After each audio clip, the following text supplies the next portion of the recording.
Hello friends, मैं सरोज आपका बहुत बहुत स्वागत करती हूँ आपके अपने यूट्यूब चैनल एक्सपर्ट 2.0 क्लासेस में।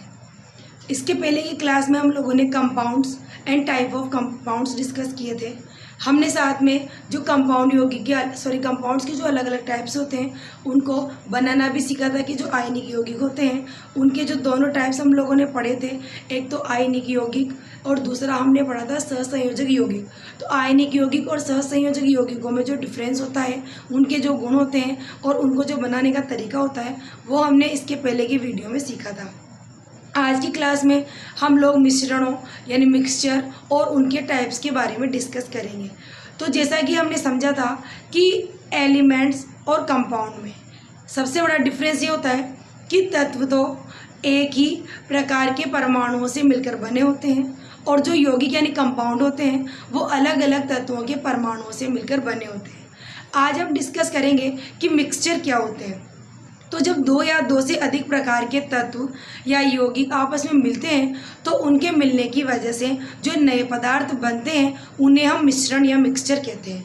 मिश्रण जो होते हैं उनमें और कंपाउंड्स के अंदर सबसे बड़ा डिफरेंस ये होता है कि यौगिक तो केवल अलग अलग तत्वों के परमाणुओं से मिलकर बने होते हैं, जबकि जो मिश्रण होते हैं वो दो या दो से अधिक टाइप के तत्वों या यौगिकों से मिलकर बने होते हैं।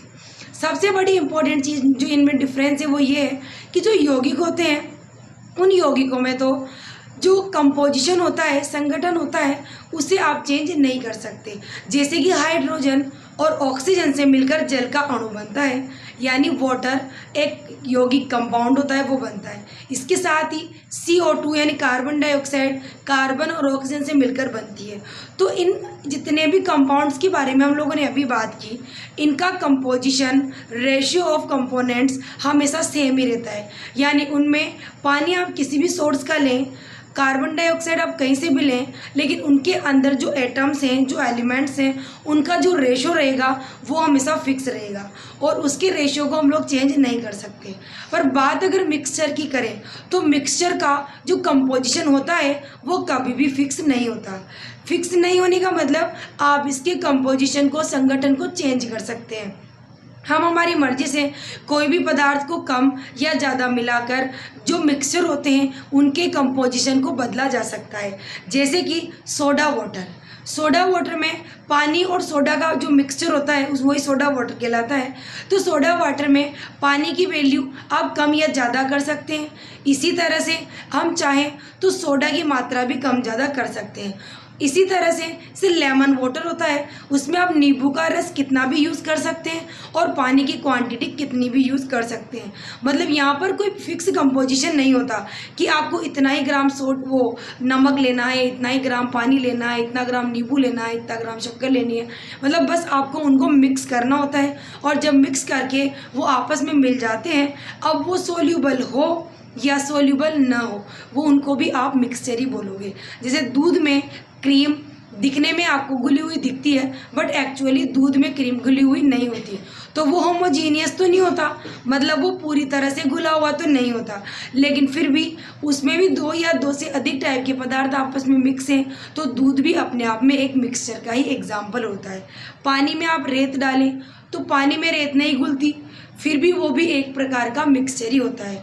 यहाँ पर भी हमने पानी और रेत को आपस में मिक्स किया है। यानी आप किसी भी 2-3 टाइप की अलग अलग प्रकार के पदार्थों को जब आपस में मिक्स करते हैं तो उनके मिक्स होने से जो पदार्थ आपको मिलता है या जो भी आपको मिलता है, संगठन या कंपोजिशन जिसका मिलता है, वही होता है हमारा मिक्सचर।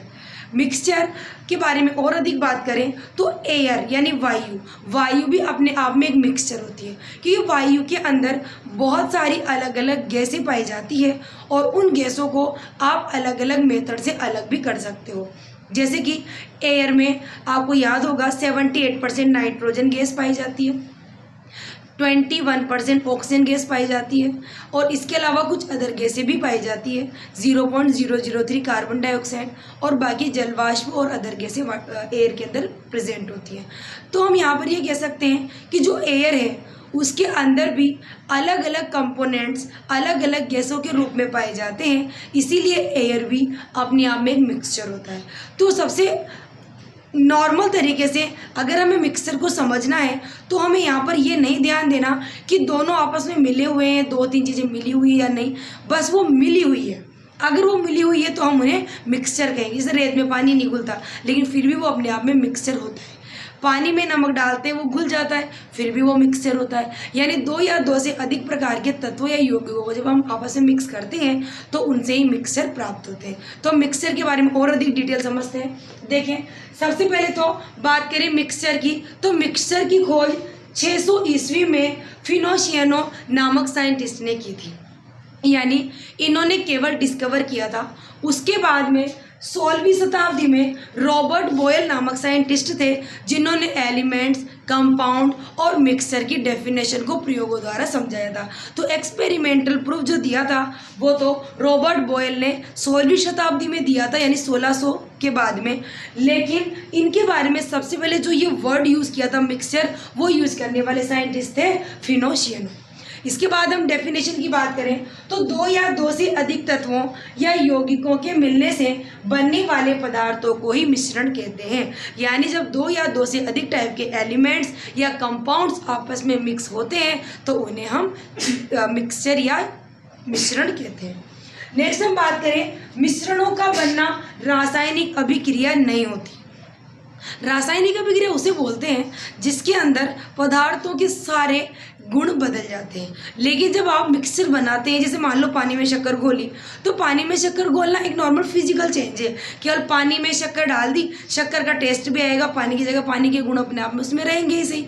यानी जब उसकी केमिकल प्रॉपर्टीज चेंज नहीं हो रही तब तक आप उसको केमिकल रिएक्शन नहीं कह सकते। तो जो मिक्सचर बनते हैं उनमें किसी भी पदार्थ का, किसी भी कंपोनेंट का कोई भी केमिकल चेंज नहीं होता, कोई भी केमिकल प्रॉपर्टी में चेंज नहीं होता।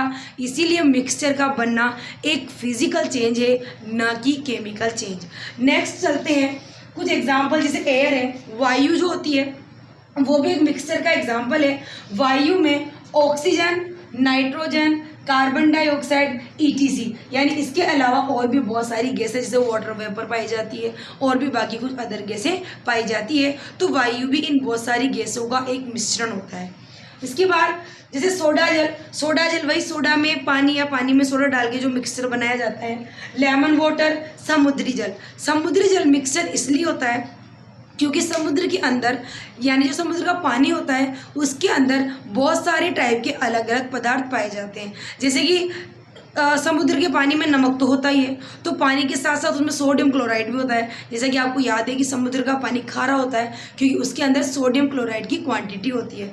इसके अलावा भी समुद्र के अंदर जो अलग अलग प्रवाल यानी पत्थर वगैरह जो पाए जाते हैं उनकी वजह से समुद्र के पानी में कार्बोनेट की मात्रा भी पाई जाती है।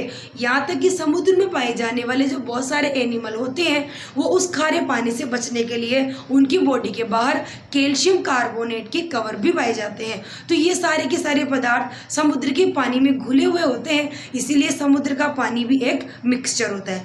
नेक्स्ट हम चलते हैं, मिश्रण के घटकों यानी कंपोनेंट्स को आसानी से अलग किया जा सकता है। जैसे हम अगर बात करें शक्कर और पानी यानी शुगर और वाटर का जो सॉल्यूशन होता है उसकी अगर हम बात करें तो पानी को और शक्कर का जो घोल आपने बनाया यानी जो मिक्सचर जो बनाया, अगर आप उसे गर्म करेंगे तो पानी तो वेपर बन के उड़ जाता है, यानी पानी तो भाप बन के उड़ जाएगा और लास्ट में जो बचेगा वो नीचे शक्कर बच जाएगी। तो आप इसको अलग कर सकते हो, यानी मिश्रण के घटकों को आसानी से अलग किया जा सकता है। उसके बाद नेक्स्ट हम चलें, मिश्रण के घटकों का अनुपात परिवर्तनीय होता है, मतलब चेंजेबल होता है। जैसा कि मैंने अभी आपको एक्सप्लेन किया कि आप जब भी मिक्सचर बनाते हो तो उसके कंपोनेंट्स की क्वांटिटी अपने अकॉर्डिंग कम या ज़्यादा रख सकते हैं। कुछ लोग लेमन वाटर बनाते कम खट्टा पसंद करेंगे तो नींबू कम डाल के पानी ज़्यादा डाल सकते हैं। इसके अलावा जो केवल खट्टा पीना पसंद करते हैं वो ज़्यादा नींबू डालो, पानी कम डालो। यानी मिक्सचर को आप किसी भी अमाउंट या किसी भी क्वांटिटी या किसी भी रेशो में बना सकते हो, उसके कंपोनेंट्स का कोई फिक्स रेशो नहीं होता। यहाँ तक आप नोट करें। और एक और इम्पॉर्टेंट चीज़ जो मैं आप लोगों को बताना चाहती हूँ, जब आप क्लास अटेंड कर रहे हैं तो आप इनके नोट्स भी रेगुलर प्रिपेयर करते हुए चलें। आप अगर नोट्स बनाएंगे तो आपको बाद में रिवीजन करने में भी हेल्प होगी, तो आप इसे नोट करें। इसके बाद हम लोग मिक्सचर के टाइप्स के बारे में डिस्कस करेंगे, मिक्सचर कितने टाइप के होते हैं और उनकी डिटेल्स भी हम लोग पढ़ेंगे, उनमें क्या क्या डिफरेंस होता है।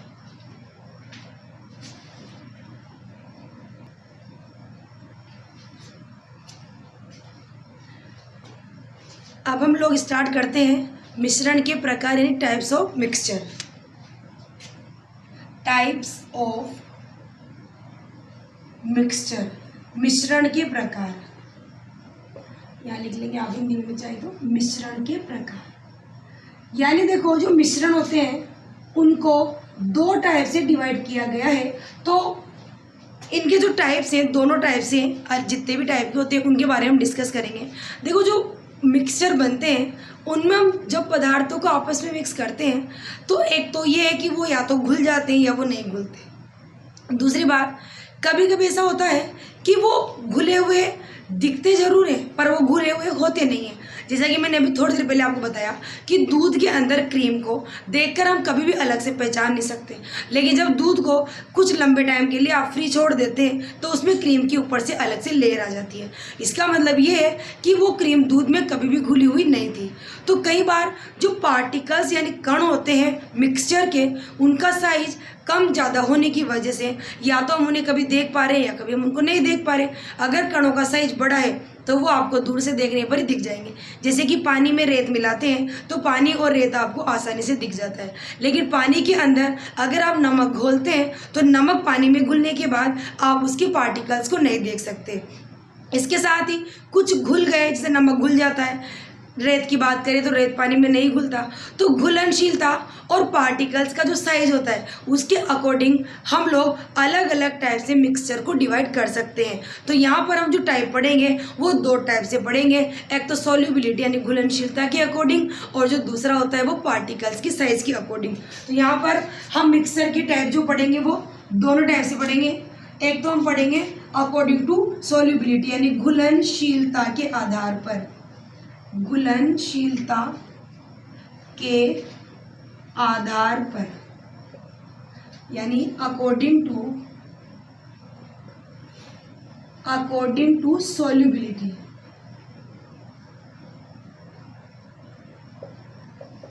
फर्स्ट तो ये इसके हिसाब से पढ़ेंगे, और सेकंड हम पढ़ेंगे कणों के आकार के आधार पर, कणों के आकार के आधार पर, यानी according to size of particles. ये दोनों टाइप से हम लोग डिवाइड करेंगे इनको। तो अगर घुलनशीलता के आधार पर बात करी जाए, जो घुलनशीलता का मतलब है घुलना, सॉल्युबल होना। तो जो मिक्सचर होते हैं उनका दो ही तरह का कंपोजिशन देखने को मिलता है, या तो पार्टिकल्स उसके अंदर घुले हुए हैं या नहीं घुले हुए हैं। Like lemon water, soda water, sugar water, ये सब तो आपस में घुलनशील होते हैं, घुले हुए होते हैं। लेकिन बात अगर अपन दूध की करें, रेत और पानी की मिक्सचर की करें तो ये घुले हुए नहीं होते। तो घुलनशीलता के आधार पर एक तो जो घुले हुए सॉल्यूशन होते हैं वो, और एक जो घुले हुए मिक्सचर जो घुले हुए नहीं होते वो। इस टाइप से हम इन्हें दो टाइप में डिवाइड करते हैं। तो ये दो टाइप के होते हैं घुलनशीलता के आधार पर। एक तो होते हैं सममांगी यानी होमोजीनियस, और सेकंड होते हैं विषमांगी। विषमांगी मतलब हेट्रोजीनियस,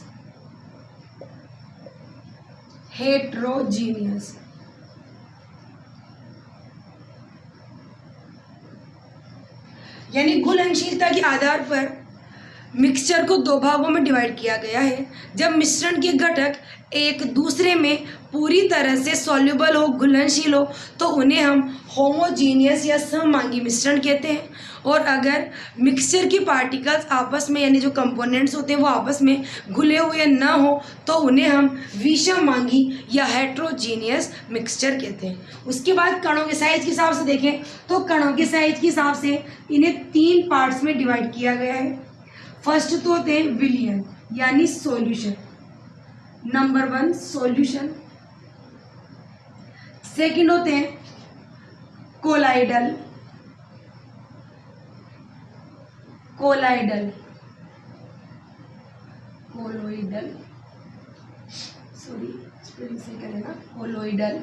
उसके बाद लास्ट थर्ड होते हैं निलंबन यानी suspension,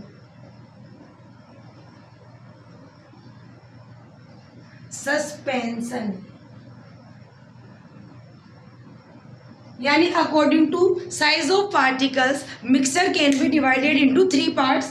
number 1 is solution, colloidal and suspension. कणों के आकार के अनुसार हम मिश्रण को 3 भागों में बांट सकते हैं।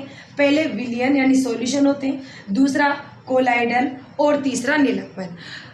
हमने जो अभी बात की इधर कि घुलनशीलता के आधार पर 2 होते हैं, या तो ये पूरी तरह से घुले हुए हैं या पूरी तरह से घुले हुए नहीं हैं। लेकिन हम लोगों ने अभी एक चीज़ वो डिस्कस करी कि कुछ विलयन ऐसे भी होते हैं, कुछ मिक्सचर ऐसे भी होते हैं जो वास्तव में घुले हुए नहीं होते, लेकिन वो दिखने में घुले हुए दिखते हैं। यानी आप यूँ कह सकते हो कि कुछ मिक्सचर ऐसे होते हैं जो रियल में तो विषमवांगी यानी हेट्रोजीनियस होते हैं, पर देखने पर वो हमें होमोजीनियस फील होते हैं। तो जो होमोजीनियस जैसे दिखते हैं बट रियल में हेट्रोजीनियस होते हैं, उनका भी हम लोगों ने कणों के साइज के हिसाब से एक और पार्ट डिवाइड किया है। तो यहाँ पर 3 टाइप के मिक्सचर होते हैं। एक तो जो पूरी तरह से घुलनशील है, सॉल्यूबल है, जिनके पार्टिकल्स को आप किसी भी कंडीशन में अलग नहीं देख सकते, ना छान कर अलग कर सकते हो, ना देखकर पहचान सकते हो, वो होते हैं विलयन मतलब सॉल्यूशन। सेकेंड हम बात करें कोलाइडल, तो ये कोलाइडल वही होते हैं जो दिखने में तो सॉल्युबल यानी घुलनशील दिखते हैं, बट ये रियल में घुलनशील नहीं होते। जैसे कि मिल्क जो दूध होता है वो अपने आप में कोलाइडल मिक्सचर होता है। कोलाइडल में कणों को आप जनरली देखोगे तो वो घुले हुए दिखेंगे, लेकिन जब आप सॉल्यूशन को थोड़ी देर के लिए फ्री छोड़ दोगे तो उसके जो पार्टिकल्स होंगे, उसके जो कंपोनेंट्स होंगे, या तो वो ऊपर रहेंगे तो हल्के होने की वजह से ऊपर दिखाई देने लग जाएंगे, और अगर भारी रहेंगे तो धीरे धीरे वो नीचे बैठ जाएंगे। उसके बाद नेक्स्ट बात करें निलंबन, तो निलंबन तो वो वाले मिक्सर होते हैं जिनके कंपोनेंट्स एक दूसरे में बिल्कुल भी सॉल्युबल नहीं होते। जैसे आप रेत में मिट्टी डालते हैं तो रेत में मिट्टी डालने पर वो थोड़ी देर के लिए घुल जाती है, लेकिन उसके बाद में वो मिट्टी जो होती है वो पानी में घुलती नहीं है, बल्कि भारी होने की वजह से वो नीचे बैठ जाती है, और उस मिट्टी को आप आराम से देखकर भी पता लगा सकते हो। साथ में जब आप पानी और मिट्टी या रेत भी ले सकते हैं, उसके सॉल्यूशन को उसके मिक्सचर को ध्यान से देखेंगे तो आप ये देखेंगे कि रेत अलग दिखती रहती है और पानी अलग से दिखता रहता है। इसीलिए इस तरह के मिक्सचर जिनके पार्टिकल्स और कंपोनेंट्स को देखकर आसानी से पहचाना जा सकता है, छानकर या निथार कर उन्हें अलग किया जा सकता है, वो होते हैं सस्पेंशन। इनके बारे में हम लोग और डिटेल में पढ़ेंगे। आप एक बार इनके नोट्स रेडी करें, उसके बाद हम लोग ये होमोजीनियस, हेट्रोजीनियस, सॉल्यूशन, कोलाइडल और सस्पेंशन को डिटेल में पढ़ेंगे।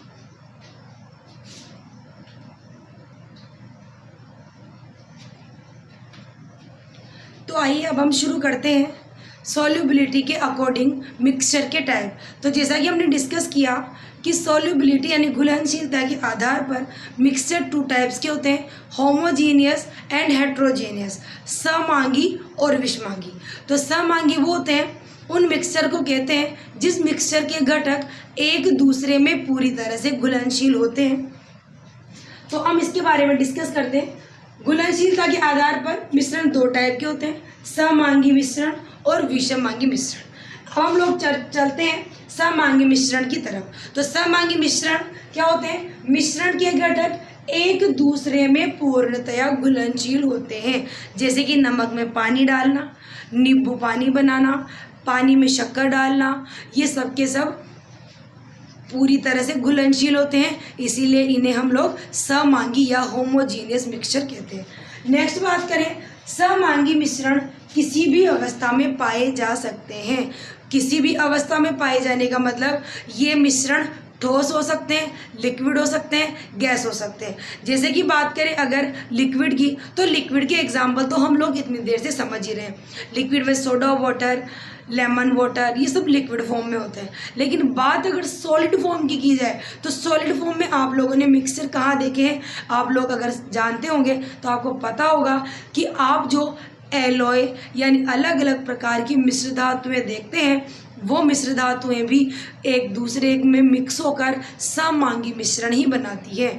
जैसे कि हमारे घर में स्टील, पीतल के जो बर्तन आते हैं वो स्टील पीतल क्या होते हैं, वो एलॉय होते हैं, वो प्योर मेटल नहीं होती। दो या दो से अधिक टाइप की धातुओं या अधातुओं को आपस में मिलाकर उनका एक होमोजीनियस मिक्सचर तैयार किया जाता है, जिसमें आप उनको अलग अलग नहीं पहचान पाते। होमोजीनियस मिक्सचर की सबसे बड़ी पहचान यही होती है कि जब उसके अंदर कंपोनेंट्स मिले होते हैं तो उन कंपोनेंट्स को आप देखकर कभी भी ये जज नहीं कर सकते कि उसके अंदर कौन कौन सा मेटल या नॉन मेटल या कौन सा पदार्थ मिला हुआ होगा। जैसे कि हम लोग जानते हैं कि हमारी जो ज्वेलरी होती है लाइक गोल्ड के अंदर भी 10% तांबा या चांदी मिली होती है। तो हम लोग कभी भी गोल्ड को देखकर ये एज्यूम नहीं कर सकते कि उसमें चांदी कहाँ है या तांबा कहाँ पर है, हमें वो दिखने में गोल्ड के जैसा ही दिखता है। तो ये भी सब एलॉय होते हैं, यानी जितनी भी एलॉय होते हैं वो आपस में दो या दो से अधिक धातुओं या अधातु यानी मेटल्स और नॉन मेटल्स का होमोजीनियस मिक्सचर ही होता है। इसीलिए हम कह सकते हैं कि जो होमोजीनियस मिक्सचर होते हैं वो सॉलिड, लिक्विड और गैस किसी भी फॉर्म में पाए जा सकते हैं।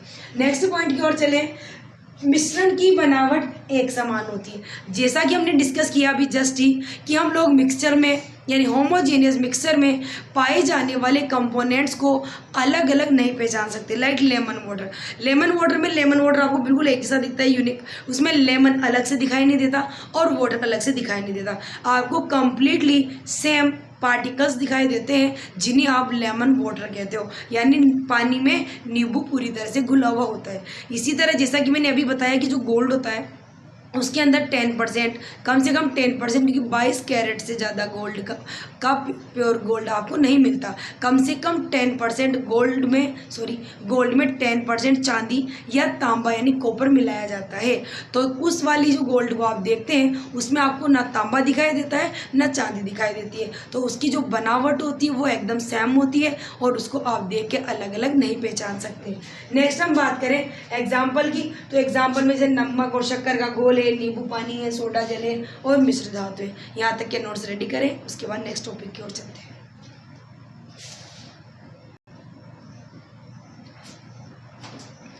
अब हम स्टार्ट करते हैं हेट्रोजीनियस यानी विषमांगी मिश्रण। हेट्रोजीनियस मिक्सचर वो होते हैं जिसके अंदर कंपोनेंट्स एक दूसरे में पूरी तरह से घुलनशील नहीं होते। कई बार ये दिखने में घुलनशील दिख सकते हैं पर ये वास्तव में घुलनशील नहीं होते। जैसा कि मैंने अभी आपको थोड़ी देर पहले भी दूध का एग्जांपल देके बताया था कि जो दूध होता है दिखने में वो आपको होमोजीनियस दिखता है जब आप उसको नॉर्मल वे में देखते हैं, लेकिन आपने घर में जब फ्रिज में दूध रखने के बाद या दूध को गर्म करने के बाद ठंडा होने के बाद अगर उसको नोट किया हो, देखा हो, तो आपने ये आराम से देखा होगा कि जो क्रीम होती है वो दूध के ऊपर एक लेयर की फॉर्म में अलग से आ जाती है, क्योंकि जो दूध होता है उसकी तुलना में जो क्रीम होती है वो हल्की होती है और इसकी वजह से वो उसके अंदर ऊपर ही रह जाती है। इसी तरह से पानी और ऑयल जो तेल वगैरह होते हैं उनको अगर आप मिक्स करें तो वो भी एक अलग से लेयर बना लेते हैं, आपस में घुलते नहीं हैं। तो जो विषमांगी मिश्रण हेट्रोजीनियस मिक्सचर होते हैं वो दिखने में अगर घुले हुए दिखते भी हैं तब भी वो रियल में घुले हुए नहीं होते। तो कई बार तो ये दिखने पर भी आराम से दिख जाते हैं कि घुलनशील है, घुलनशील है मतलब नॉन सोल्यूबल है, लेकिन कभी कभी ये दिखते नहीं हैं, थोड़ी देर शांत छोड़ने के बाद में हमें दिखाई देते हैं कि ये आपस में घुलनशील नहीं है वास्तव में। तो हम इसके बारे में डिस्कस करते हैं। आइए डेफिनेशन की ओर चलते हैं। सबसे पहले मिश्रण के घटक यानी जो विषमांगी हेट्रोजीनियस मिक्सचर होते हैं उनके कंपोनेंट्स एक दूसरे में पूर्णतया घुलनशील नहीं होते, यानी हेट्रोजीनियस मिक्सचर के अंदर जितने भी कंपोनेंट्स होंगे वो आपस में घुले हुए नहीं होंगे। नेक्स्ट हम चले, ये मिश्रण किसी भी अवस्था में पाए जाते हैं, जैसे होमोजीनियस में भी पढ़ा था। किसी भी अवस्था का मतलब सिंपली यही है, सॉलिड हो सकते हैं, लिक्विड हो सकते हैं, गैस हो सकते हैं, एक सॉलिड एक लिक्विड भी हो सकता है। जैसे कि वाटर और सैंड यानी पानी और रेत, उसमें पानी लिक्विड होता है, रेत सॉलिड होती है। तो यहाँ पर लिक्विड और सॉलिड है, रेत और पानी का सॉल्यूशन है, तो वो मिक्सचर है, तो वो भी अपने आप में हेट्रोजीनियस है। इसके अलावा दो लिक्विड की बात करें आप, पेट्रोल और वाटर, पेट्रोल डीजल की बात कर ले, वो भी आपस में पूरी तरह से सॉल्युबल नहीं होते। तो जो कंपोनेंट घुलनशील नहीं होते हैं वो सभी इसके अंदर ही आते हैं। तो यहाँ पर इनकी अवस्था कुछ भी हो सकती है, ये सॉलिड हो सकते हैं, लिक्विड हो सकते हैं, गैस हो सकते हैं। तो ये मिक्सचर भी किसी भी अवस्था में पाए जा सकते हैं। नेक्स्ट हम चलें, ये मिश्रण एक समान दिखाई नहीं देते। एक समान दिखाई नहीं देते मतलब आप इसके कंपोनेंट्स को देखकर अलग अलग पहचान सकते हो। जैसे कि रेत में पानी डालने पर पानी और रेत को आप अलग अलग आराम से पहचान सकते हो। रेत उसमें आराम से अलग से दिखती रहती है और पानी उसमें अलग से दिखता रहता है। दूध की भी अगर हम बात करें तो दूध को शांत छोड़ने के कुछ घंटों बाद दूध में क्रीम अलग दिखने लग जाती है और दूध में जो लिक्विड पार्ट होता है भारी वाला वो उसमें नीचे की तरफ अलग से दिखने लग जाता है। तो इसके जो कंपोनेंट्स होते हैं वो आपस में घुले हुए नहीं होते, इसीलिए मिक्सचर, हेट्रोजीनियस मिक्सचर एक समान दिखाई नहीं देते, इसके कंपोनेंट अलग अलग हमें दिखाई दे जाते हैं। आगे चले नेक्स्ट, विषमांगी मिश्रण के घटकों को साधारण आंखों या सरल सूक्ष्मदर्शी से देखा जा सकता है। यानी इन्हें या तो आप नॉर्मली आंखों से देख के पहचान सकते हो, जैसे दूध और क्रीम आपको आराम से उसके अंदर दिख सकती है। नॉर्मली थोड़ी देर फ्रिज छोड़ने के बाद आराम से आप जिस भी बर्तन में आपने रखा है उसमें आप इसको देख सकते हो। इसी तरह रेत और पानी की बात करें तो रेत और पानी को भी आप आराम से आंखों से देख सकते हो। और कई बार कुछ मिक्सर ऐसे हो, मान लो जिनके पार्टिकल थोड़े से छोटे हों पर सोल्यूबल नहीं हो, तो उन्हें आप सूक्ष्मदर्शी से देख कर भी पता लगा सकते हो। तो यहाँ पर हेट्रोजीनियस सॉल्यूशन के बारे में कुछ पॉइंट्स थे जो हमने देखा, हम इनको एक बार और रिपीट कर लेते हैं। हेट्रोजीनियस सॉल्यूशन के जो घटक होते हैं, मिक्सर के जो घटक होते हैं एक दूसरे में पूरी तरह से घुले हुए नहीं होते। सेकंड पॉइंट की बात करें, ये किसी भी अवस्था में पाए जा सकते हैं, मतलब ये सॉलिड भी हो सकते हैं, लिक्विड भी हो सकते हैं, गैस भी हो सकते हैं। उसके बाद नेक्स्ट चले, ये मिश्रण एक समान दिखाई नहीं देते। यानी जो हेट्रोजीनियस मिक्सचर होते हैं वो एक समान दिखाई नहीं देते, उनका जो कंपोजिशन होता है उसके अंदर जो जितने भी घटक कंपोनेंट्स मिले होते हैं वो पूरी तरह से मिक्स नहीं होते, इसलिए वो अलग अलग दिखाई दे जाते हैं। तो मिक्सचर आपको एक समान दिखाई नहीं दे सकता। नेक्स्ट हम बात करें, इन मिश्रणों को आप साधारण आंखों से या सरल सूक्ष्मदर्शी से देखकर पहचान सकते हो, देख सकते हो। अब हम बात करें एग्जाम्पल की, तो दूध किस किस का मिक्सचर होता है? दूध के अंदर जो मिनरल्स और वाटर जो लिक्विड पार्ट होता है वो, प्लस उसमें क्रीम, इन दोनों का वो मिक्सचर होता है, मतलब इन सारी चीज़ों का मिक्सचर होता है। नेक्स्ट हम बात करें शर्करा यानी शुगर और नमक यानी सॉल्ट और शुगर का मिक्सचर। नेक्स्ट चले, आयरन नेल्स एंड मैग्नेट यानी चुंबक और लोहे की कीलों का मिश्रण। नेक्स्ट रेत और जल, तो ये मिक्सर है। तो ये भी सारे हेट्रोजीनियस मिक्सर हैं, यानी ये वो सारे मिक्सर हैं जिनको आप अलग से देखकर पहचान सकते हो। इनके कंपोनेंट्स आपस में एक दूसरे में सोल्यूबल नहीं होते और ये सारे हेट्रोजीनियस मिक्सचर कहलाते हैं।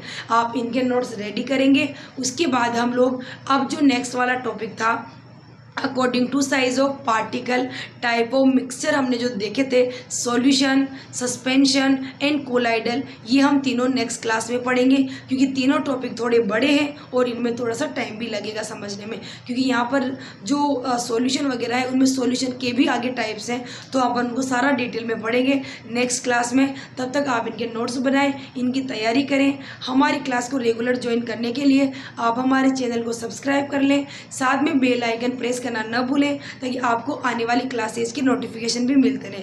साथ में आप अपने जो जुड़े हुए सभी ग्रुप्स में हमारे वीडियो को, हमारी क्लासेज को शेयर करें ताकि सब लोग इसका पूरा फ़ायदा उठा सकें।